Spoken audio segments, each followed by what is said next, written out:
Hello and welcome to my channel. তো আমি এই চ্যানেলে মেকানিক্যাল ইঞ্জিনিয়ারিং এর বিভিন্ন সাবজেক্টের উপরে ভিডিও বানাই, তো তোমরা জানো। তো আজকে আমি এই ভিডিওতে ম্যানুফ্যাকচারিং প্রসেস 1, যেটা মেকানিক্যালের সেকেন্ড ইয়ারের থার্ড সেমিস্টারে পড়ানো হয়, সেই ম্যানুফ্যাকচারিং প্রসেস 1 এর সিলেবাস নিয়ে বিশদে আলোচনা করব। তো সিলেবাস জানা তোমাদের জন্য খুব ইম্পর্টেন্ট, কারণ কোন কোশ্চেনটা খুব ইম্পর্টেন্ট এবং কোন কোশ্চেনটা খুব একটা বেশি ইম্পর্টেন্ট নয়, কোনটা পরীক্ষার জন্য একটু বেশি জোর দিয়ে পড়তে হবে, কোনটাকে একটু কম জোর দিয়ে পড়লেও চলবে। কিন্তু তা বলে এটা নয় যে কোনো কোশ্চেনকে বাদ দিয়ে দেবে। দেখো, শুধুমাত্র যে পরীক্ষাতে পাস করার জন্য পড়বে সেটা পড়লে তো হবে না, তোমাদেরকে পড়তে হবে ভবিষ্যতের জন্য, ফিউচারের জন্য পড়তে হবে। তাহলে তোমাদেরকে কি করতে হবে? শিক্ষাকে বাহন করতে হবে, বহন করলে হবে না। তো সেই বাহন করার জন্য সিলেবাস জানা কিন্তু খুব ইম্পর্টেন্ট। তো এটা হলো, দেখো, আমাদের যে ওয়েস্ট বেঙ্গল স্টেট কাউন্সিলের যে সিলেবাস, অফিসিয়াল সিলেবাস, সেটা নিয়ে আমি এখন দেখাচ্ছি। তো দেখো, ম্যানুফ্যাকচারিং প্রসেস 1 এই সিলেবাসটা, তো এর যে পরীক্ষা হয় সেটা টোটাল হয় 100 মার্কসের, থিওরির এক্সাম হয় 100 মার্কসের। এই 100 মার্কসের মধ্যে 60 হলো এন সেমিস্টার এক্সাম আর 40 হলো ইন্টারনাল অ্যাসেসমেন্ট। এই ইন্টারনাল অ্যাসেসমেন্ট এটা টোটালি তুমি যেই কলেজে পরীক্ষা দিচ্ছ, ইন্টারনাল পরীক্ষা দিচ্ছ, এবং তার সাথে যে অ্যাসাইনমেন্ট এবং তার সাথে যে অ্যাটেন্ডেন্স, সেটা 10 আর বাকি হলো 20 হলো দুটো ইন্টারনাল পরীক্ষা হয়, দুটো ইন্টারনালের পরীক্ষা মানে নাম্বার সেখান থেকে পাওয়া যায়। তো এই যে 60 মার্কস, 60 মার্কস, 60, এই 60-র জন্য তোমাদেরকে সিলেবাস কি ফলো করতে হবে সেটা আমি এখানে দেখাবো। দেখো, সিলেবাস খুব একটা বড় নয়, এবং আমি এটা বলতে পারি যে তোমাদেরকে থার্ড সেমিস্টারের মধ্যে সব থেকে ইজিয়েস্ট সিলেবাস হলো কি এই ম্যানুফ্যাকচারিং প্রসেস 1 এর সিলেবাস। তো দেখো, ফার্স্ট যেটা আছে সেটা হলো ইন্ট্রোডাকশন টু ম্যানুফ্যাকচারিং প্রসেস। এখানে আছে না ম্যানুফ্যাকচারিং প্রসেস কি, মেইনলি দেখো ম্যানুফ্যাকচারিং প্রসেস কি। দেখো, কথার মধ্যে আছে ম্যানুফ্যাকচারিং এবং প্রসেস, তাহলে কোনো কিছু তৈরি করার পদ্ধতিকে বলছি আমরা ম্যানুফ্যাকচারিং প্রসেস। ম্যানুফ্যাকচারিং করছি যেই পদ্ধতির মাধ্যমে, যে প্রসেসের মাধ্যমে, সেটা হচ্ছে ম্যানুফ্যাকচারিং প্রসেস। ধরো আমি কোনো কিছু একটা বানাবো, মেটাল দিয়ে কোনো কিছু বানাবো, হ্যাঁ অবশ্যই কিন্তু এখানে ম্যানুফ্যাকচারিং প্রসেস বলতে অবশ্যই মেটালিক অবজেক্টকে বোঝানো হচ্ছে। তো কোনো কিছু আমরা প্রোডাক্ট একটা বানাবো, সেই প্রোডাক্টটা বানাতে গেলে আমরা দেখবো যে কি প্রোডাক্ট বানাচ্ছি, এবার কোন ম্যাটেরিয়াল দিয়ে বানাচ্ছি, মানে কোন ধরনের মেটাল দিয়ে বানাচ্ছি, এবার সেই ধরনের মেটাল দিয়ে ওই প্রোডাক্ট বানাতে গেলে কোন ম্যানুফ্যাকচারিং পদ্ধতি আমাদের সব থেকে ভালো হবে, অ্যাপ্রোপ্রিয়েট হবে, সেটা কিন্তু জানতে হবে। তো বিভিন্ন ধরনের ম্যানুফ্যাকচারিং প্রসেস আছে। দেখো, ম্যানুফ্যাকচারিং প্রসেসকে ভাগ করা হয়। ফার্স্ট যেটা আছে সেটা হলো metal forming process. Metal forming process মানে মেটালকে আমরা ডিফর্ম করছি, মেটালকে ডিফর্ম করে অন্য একটা শেপে কনভার্ট করছি, এবং তার ফলে আমরা একটা নির্দিষ্ট প্রোডাক্ট পাচ্ছি। Forming, FORMING, metal forming process. তো মেটাল ফর্মিং প্রসেস মানে ফর্মিং, দেখো ফর্ম করছি একটা মেটালকে নির্দিষ্ট শেপে, এবং আমরা একটা নির্দিষ্ট শেপের প্রোডাক্ট পাচ্ছি। তো মেটাল ফর্মিং প্রসেসের মধ্যে যেমন আছে, ধর ফোর্জিং আছে, এক্সট্রুশন আছে, রোলিং আছে, এই পদ্ধতিগুলো আছে। তো এই পদ্ধতিগুলোর প্রতিটা ডিটেলস ভিডিও, মানে সিলেবাসের ডিটেলস ভিডিও কিন্তু দেওয়া আছে। প্লেলিস্ট দেখো, ম্যানুফ্যাকচারিং প্রসেস 1 বা বলে প্লেলিস্ট পাবে, বা ম্যানুফ্যাকচারিং প্রসেস বলে প্লেলিস্ট পাবে, এখানে তো সবকিছু পেয়ে যাবে। তো ধরো ফোর্জিং কি কমার্শিয়ালি যেটা করা হয়, সেখানে আমরা কি করছি, একটা মেটালকে ধরো হিট করার পরে আমরা হ্যামার দিয়ে হ্যামারিং করছি এবং নির্দিষ্ট শেপে কনভার্ট করছি। তো এটা হলো মেটাল ফর্মিং প্রসেস। এখানে মেটালকে কাটছি না, মেশিনিং করছি না কোনো রকম, শুধুমাত্র মেটালকে আমরা হিট করছি এবং একটা যে শেপ আছে র মেটাল থেকে অন্য একটা নির্দিষ্ট শেপে কনভার্ট করছি। এটা হলো মেটাল ফর্মিং প্রসেস। তারপর দেখো metal machining process. Machining process মানে ধরো কি, কোন মেটালকে কাটা হলো, ধরো এটা হলো একটা মেশিনিং প্রসেস। তারপর ফাইল দিয়ে ফাইলিং করছি, এটা হলো একটা মেশিনিং প্রসেস, মানে যেখানে আমরা চিপ বের হচ্ছে। তো মেটালকে কাটতে গেলে কি হয়, ছোট ছোট ক্ষুদ্র ক্ষুদ্র কণা মেটাল বের হয়, সেগুলোকে বলছি আমরা মেটালিক চিপ। তো এই মেটালের চিপ কিন্তু বের হচ্ছে, তো এটা হলো মেটাল মেশিনিং প্রসেস। এক্ষেত্রে আমরা মেটালকে কিন্তু ডিফর্ম করছি না, মেটালকে কাটছি, একটা মেটাল থেকে আলাদা একটা মেটাল আলাদা করে দিচ্ছি আমরা, এটা। তারপর হলো মেটাল জয়েনিং প্রসেস। তো মেটাল জয়েনিং প্রসেস মানে ধরো ওয়েল্ডিং, যেমন ওয়েল্ডিং কি করা হয়, ওয়েল্ডিং বাদ দাও, ওয়েল্ডিং তো কঠিন হয়ে গেল। দেখো, দুটো আমরা মেটালকে একসাথে জয়েন করব, এটা হলো মেটাল জয়েনিং প্রসেস। তো একসাথে জয়েন করার বিভিন্ন রকম পদ্ধতি আছে। আমরা প্লাস্টিক হলে কি করি, প্লাস্টিকে দুটো ধরো প্লাস্টিক বা দুটো ইউজ অ্যান্ড থ্রো যে পেনগুলো হয়, সেই পেনগুলোকে একটা অপরের সাথে জয়েন করবো। তার দুটো দিক আমরা, যে পেন আছে পেনের দুটো দিক আমরা একটা মোমবাতির শিখাতে বা আগুনে হিট করলাম এবং চেপে ধরে থাকলাম, তাহলে জয়েন লেগে গেল। তো ওয়েল্ডিং অনেকটা এইরকমই, দুটো মেটালকে হিট করা হবে, গলানো হবে এবং একসাথে কি করা হবে, চেপে ধরে থাকা হবে, তাহলে জয়েন হয়ে গেল। এটা হলো মেটাল ওয়েল্ডিং। Welding process. তো বা এটা হলো মেটাল জয়েনিং প্রসেস। তো মেটাল জয়েনিং প্রসেস শুধুমাত্র ওয়েল্ডিং, মেটালকে গলিয়ে করা হয় সেটা নয়, রিবেট করে করা হয়, নাট বোল্ট দিয়েও মেটালকে জয়েনিং করা হয়, এগুলো হলো মেটাল জয়েনিং প্রসেস, এগুলো পড়ানো হবে এই সিলেবাসের মধ্যে আছে। তারপরে হলো metal finishing process. Metal finishing process বলতে একটা ইজি বোঝায়, মেটাল না দিয়ে কাঠ দিয়ে বোঝায়।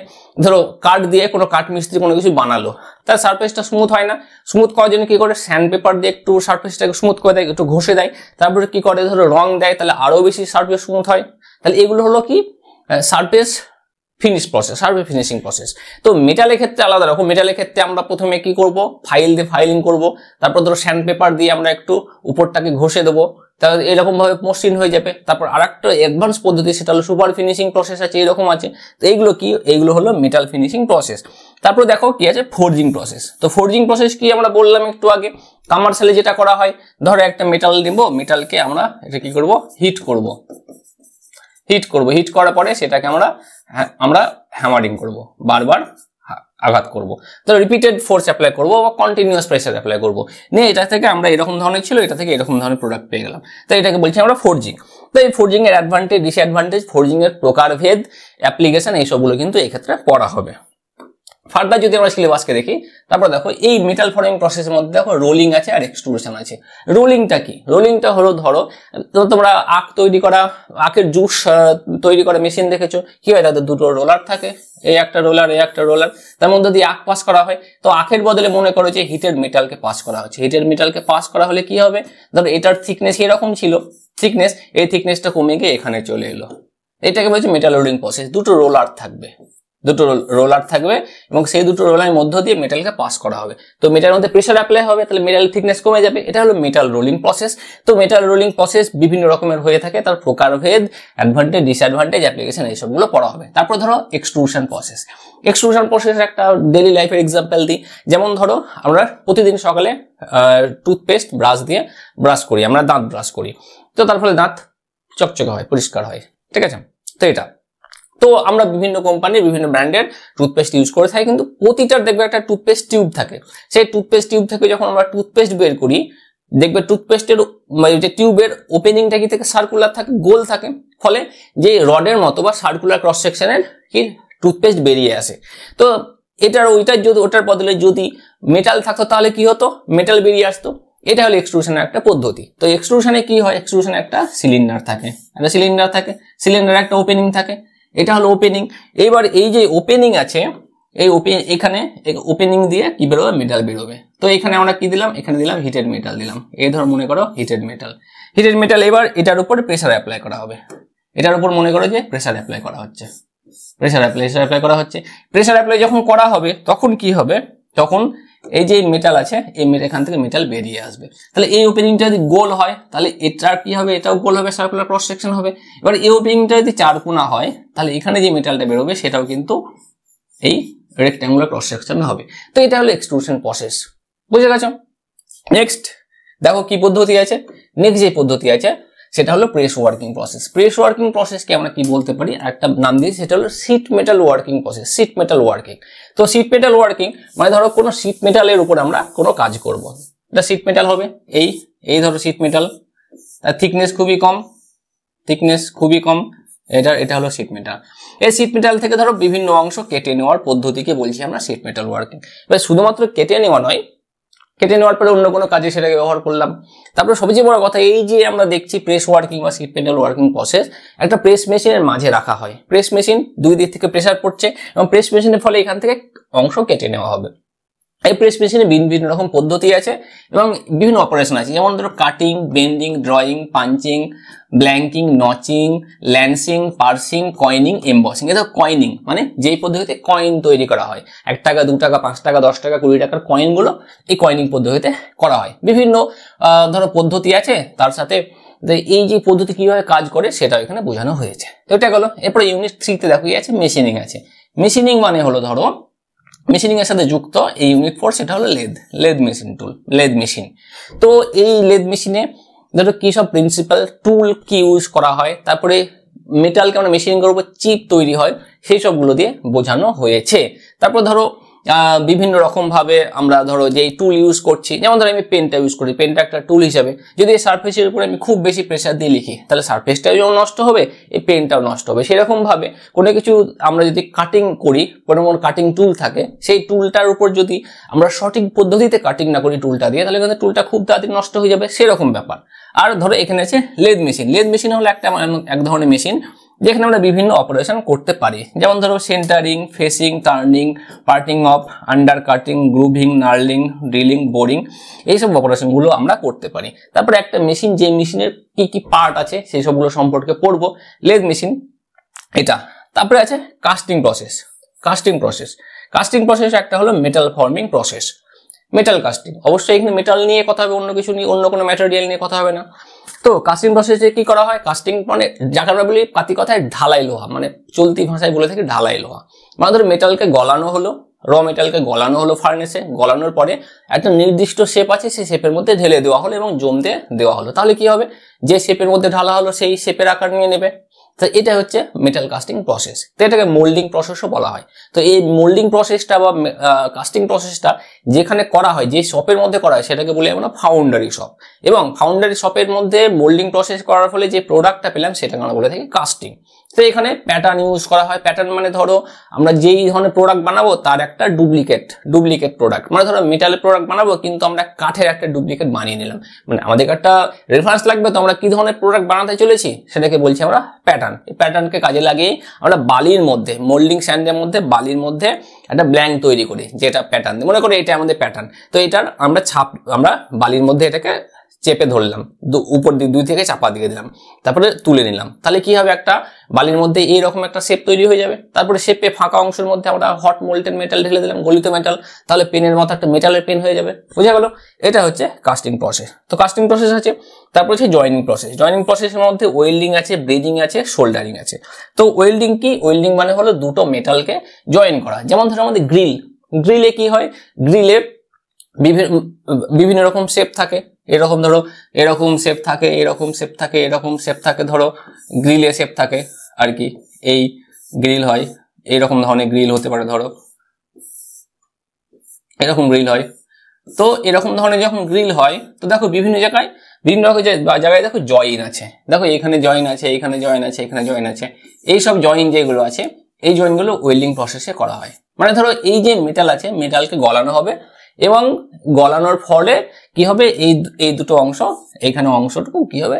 জয়েন লেগে যাবে। এটাকে বলা হচ্ছে ওয়েল্ডিং প্রসেস, জয়েনিং প্রসেস। তারপরে ব্রেজিং আছে, সোল্ডারিং আছে। ব্রেজিংটা যখন পড়াবো তখন বুঝবে। সোল্ডারিংটা বলে রাখি, ইলেকট্রিকের যে কাজ করা হয় বা ইলেকট্রনিক্সে কাজ করা হয়, দেখবে তাদের কাছে একটা, আমরা যাকে বাংলা ভাষায় বলে থাকি, চলতি ভাষায় তাতাল, সেটা থাকে। তো সেটাকে বলছি আমরা সোল্ডারিং আয়রন। সোল্ডারিং আয়রন দিয়ে যে জয়েনিং প্রসেসটা করা হয় সেটাকে বলছি আমরা সোল্ডারিং। বোঝা গেল? এ হচ্ছে ব্যাপার। তো এই আর কি বিভিন্ন রকম সিলেবাসের মধ্যে যেসব কিছু আছে সেই সব কিছু।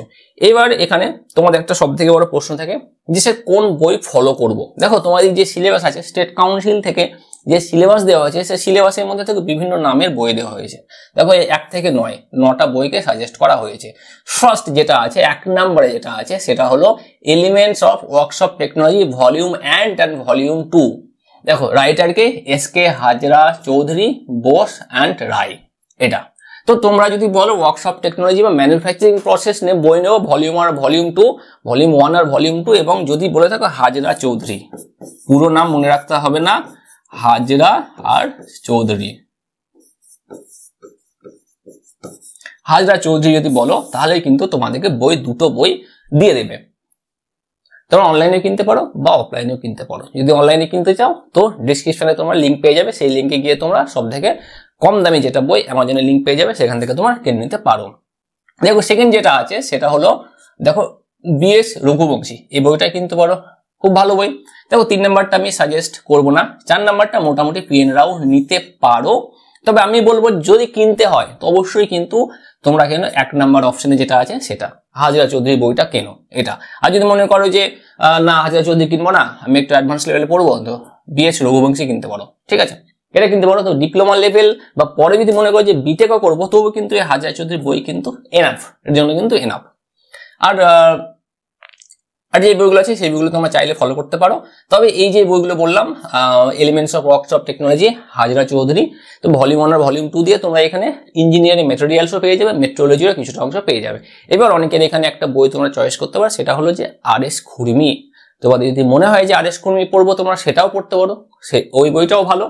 তো আমি প্রথম নাম্বারে যেটা সাজেস্ট করছি সেটা হলো এই হাজরা চৌধুরী বই। দ্বিতীয় তোমরা আর.এস. খুরমি কিনতে পারো। তৃতীয় অপশন, 3 নম্বর অপশন হলো রঘুবংশী, এটা কিনতে পারো। তো এই হলো সিলেবাস নিয়ে আলোচনা।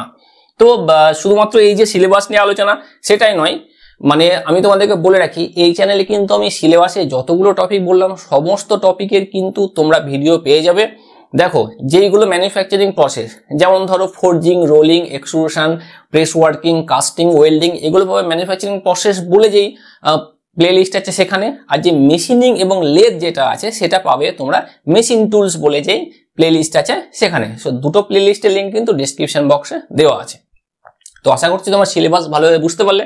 তো জাস্ট সেমিস্টারের শুরু, ভালোভাবে পড়াশোনা করো, প্রত্যেকের জন্য বেস্ট অফ লাক।